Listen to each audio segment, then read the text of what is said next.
اعوذ باللہ السمیع العلیم من الشیطان الرجیم من ہمزہ ونفثہ ونفثہ بسم اللہ الرحمن الرحیم وقال انی ذاہب الی ربی سیہدین رب ہب لی من الصالحین فبشرناہ بغلام حلیم۔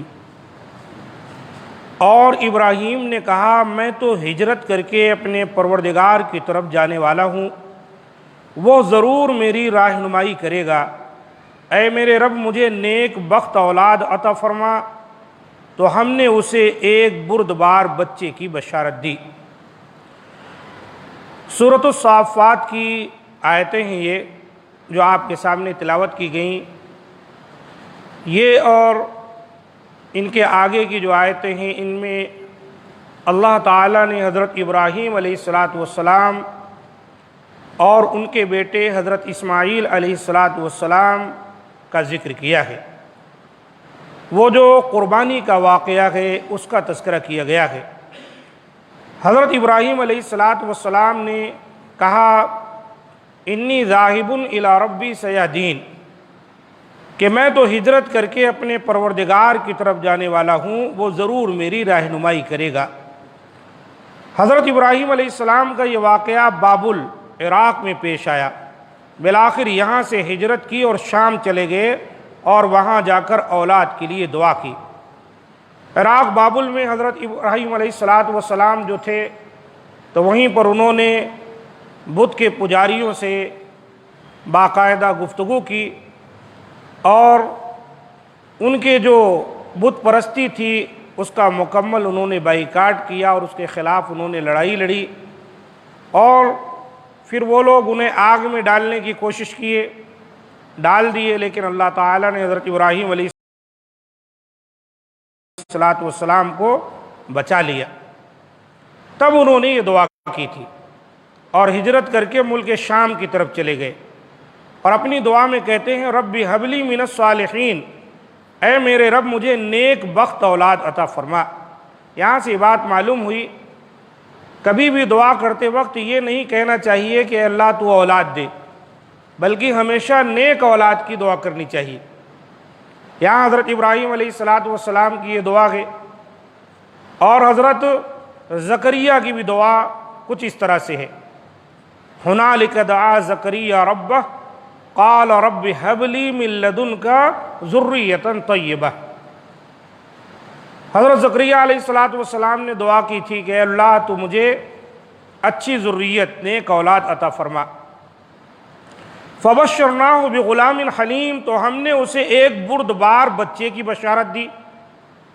بردبار حلیم کہہ کر اشارہ فرما دیا کہ بچہ بڑا ہو کر بردبار ہوگا، نرم طبیعت کا ہوگا۔ فلما بلغ معه السعي قال يا بني اني ارى في المنام اني اذبحك فانظر ماذا ترى۔ پھر جب وہ بچہ اس کے ساتھ دوڑنے کی عمر کو پہنچا تو ابراہیم نے کہا میرے پیارے بچے، میں خواب میں اپنے آپ کو تجھے ذبح کرتے ہوئے دیکھ رہا ہوں، اب تو بتا کہ تیری کیا رائے ہے۔ یعنی حضرت اسماعیل علیہ السلام جب بڑے ہو گئے، دوڑ و دھوپ کے لائق ہو گئے، یا بعض کہتے ہیں بلوغت کے قریب پہنچ گئے، بعض کہتے ہیں اس وقت ان کی عمر 13 سال کی تھی۔ بہرحال جب اس عمر کو پہنچ گئے تو حضرت ابراہیم علیہ السلام کو خواب دکھایا گیا۔ خواب میں انہوں نے دیکھا کہ وہ اپنی جو قیمتی یا محبوب چیز ہے اس کو اللہ کے راستے میں ذبح کر رہے ہیں۔ کئی مرتبہ کے خواب کے بعد وہ سمجھ گئے کہ اللہ تعالیٰ کی کیا مراد ہے۔ چنانچہ وہ اپنے بچے سے کہنے لگے کہ اے بچے، اے میرے بیٹے، میں نے خواب میں دیکھا ہے کہ میں تجھ کو ذبح کر رہا ہوں، فانظر ماذا تری، اب تو یہ بتا کہ تیری رائے کیا ہے۔ پیغمبر کا خواب وحی اور حکم الہی ہوتا ہے، یعنی جو پیغمبر نبی رسول خواب دیکھتے ہیں وہ وحی کے حکم میں ہوتا ہے، وہ عام لوگوں کے خواب کی طرح نہیں ہوتا ہے۔ اس کی تعبیر کیا ہے؟ وہ اللہ کی جانب سے ایک وحی ہوتی ہے جس پر عمل ضروری ہوتا ہے۔ بیٹے سے مشورے کا مقصد یہ معلوم کرنا تھا کہ بیٹا بھی امتثال امر الہی کے لیے کس حد تک تیار ہے، یعنی اللہ کا جو حکم آیا ہے اس کی اطاعت کے لیے کس قدر بیٹا تیار ہے، یہ مقصد تھا، ورنہ اللہ کا حکم آ گیا تو وہ اس پر عمل کرنے کے لیے تیار تھے۔ گویا اللہ تعالیٰ نے حضرت ابراہیم علیہ السلام کے ساتھ ساتھ ان کے بیٹے کا بھی امتحان لیا کہ بیٹا کس قدر اس چیز کے لیے آمادہ ہوتا ہے۔ قال یا ابت افعل ما تؤمر ستجدنی ان شاء اللہ من الصابرین۔ اب بیٹا بھی حضرت ابراہیم علیہ السلام کا بیٹا ہے، جواب دیا کہ ابا جو حکم ہوا ہے اسے بجا لائیے، انشاءاللہ آپ مجھے صبر کرنے والوں میں سے پائیں گے۔ حضرت اسماعیل علیہ السلام نے جھٹ سے اس بات کو قبول کر لیا، اے ابا جان اگر اللہ کا حکم مل گیا ہے تو میں صبر کروں گا، آپ بالکل چھری لے کر تیار ہو جائیے اور مجھے اللہ کے راستے میں ذبح کر دیجیے۔ فلما اسلما وتلہ للجبین، غرض جب دونوں مطیع ہو گئے اور اس نے اس بیٹے کو پیشانی کے بل گرا دیا۔ ہر انسان کے منہ چہرے پر دو جبینیں دائیں اور بائیں ہوتی ہیں، دو جبینیں، اور درمیان میں پیشانی، جبہہ، یہ حصہ ہے جس کو پیشانی کہا جاتا ہے۔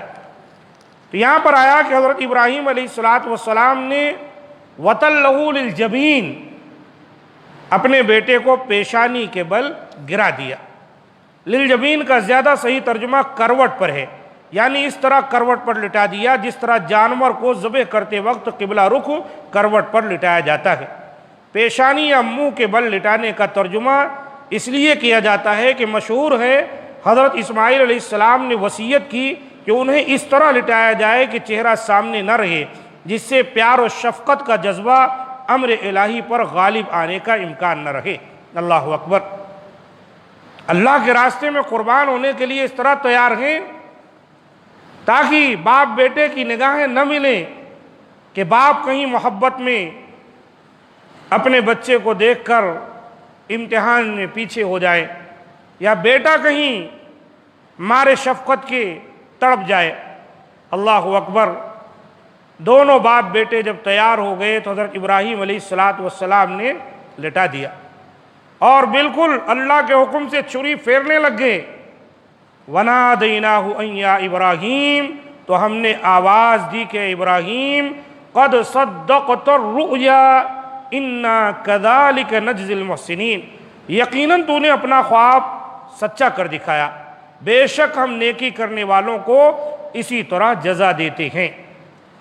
یعنی دل کے پورے ارادے سے بچے کو ذبح کرنے کے لیے زمین پر لٹا دینے سے ہی تو نے اپنا خواب سچا کر دکھایا ہے، کیونکہ اس سے واضح ہو گیا ہے کہ اللہ کے حکم کے مقابلے میں تجھے کوئی چیز عزیز نہیں ہے، حتیٰ کہ اکلوتا بیٹا بھی۔ اللہ تعالیٰ نے فرمایا انا کذالک نجزی المحسنین، بے شک ہم نیکی کرنے والوں کو اسی طرح جزا دیتے۔ کہاں بیٹا ذبح ہونے والا تھا، اللہ تعالیٰ نے اس کی جگہ پر ایک میڑا بھیج دیا اور حضرت اسماعیل علیہ السلام کو بچا لیا، اور اس طرح سے اللہ تعالیٰ نے حضرت ابراہیم علیہ السلام کو بہترین بدلہ عطا فرمایا۔ ان ھذا لہو البلاء المبین، در حقیقت یہ کھلا امتحان تھا، یعنی لاڈلے بیٹے کو ذبح کرنے کا حکم یہ ایک بڑی آزمائش تھی جس میں تو سرخ روح ہوا، یعنی حضرت ابراہیم علیہ السلام کو اللہ تعالیٰ نے اس بات کا ذکر کیا۔ وَفَدَيْنَاهُ بِذِبْحٍ عَظِيمٍ، اور ہم نے ایک بڑا ذبیحہ اس کے فدیے میں دے دیا۔ وَتَرَكْنَا عَلَيْهِ فِي الْآخِرِينَ، اور ہم نے ان کا ذکر پچھلوں میں باقی رکھا۔ یہ بڑا ذبیحہ ایک میڑھا تھا جو اللہ تعالیٰ نے جنت سے حضرت جبرائیل علیہ السلام کے ذریعے سے بھیجا، جیسا کہ ابن کثیر وغیرہ میں ہے۔ اسے بڑا ذبیحہ قدر و منزلت کے اعتبار سے اور درجہ قبولیت پر فائز ہونے کی وجہ سے کہا گیا ہے۔ اسماعیل علیہ السلام کی جگہ اسے ذبح کیا گیا، اور پھر اس سنت ابراہیمی کو قیامت تک قرب الہی کے حصول کا ایک ذریعہ اور عید الاضحیٰ کا سب سے پسندیدہ عمل قرار دے دیا گیا۔ تو یہ ہے وہ قربانی جو ہم دیتے ہیں۔ دراصل ایک باپ اور بیٹے کی قربانی ہے، اور ان کے امتحان میں ان کے کامیاب ہونے کی دلیل ہے، اور اس کی جگہ جو اللہ تعالیٰ نے ذبیحہ بھیجا، یہ سنت ابراہیمی اس طرح سے ہمارے نبی جناب محمد صلی اللہ علیہ وسلم کی امت کے لیے مشروع کی گئی۔ اللہ تعالیٰ نے آگے فرمایا سلام علی ابراہیم، ابراہیم پر سلام ہو، کذالک نجزی المحسنین، ہم نیکوکاروں کو اسی طرح بدلہ دیتے ہیں، انہ من عبادنا المؤمنین، بے شک وہ ہمارے ایماندار بندوں میں سے تھا۔ یعنی ابراہیم علیہ السلام اللہ تعالیٰ کے نیکوکار ایمان والے بندوں میں سے تھے۔ تو حضرت ابراہیم علیہ السلام کی یہ قربانی کہ جو داستان ہے اپنے بیٹے کی، یہ بہت بڑی ہے، اس لیے قرآن نے کہا ان ھذا لہو البلاء المبین، یہ بہت بڑا امتحان تھا، ایسے امتحان میں سب پاس نہیں ہوتے۔ تو حضرت ابراہیم علیہ السلام کامیاب ہوئے، اور یہ وہ قربانی ہے جو ہر سال عید الاضحیٰ کے موقع پر ہم اور آپ کرتے ہیں۔ اللہ تعالیٰ سے دعا ہے کہ مولا کریم ہم تمام کو بھی اپنی قربانیوں کے اندر مخلص بنائے، اور اللہ کی خوشنودی کے حصول کا ذریعہ بنائے اور تقرب کا ذریعہ بنائے۔ ھذا ما عندی، سبحان ربک رب العزۃ عما یصفون، وسلام علی المرسلین، والحمد للہ رب العالمین۔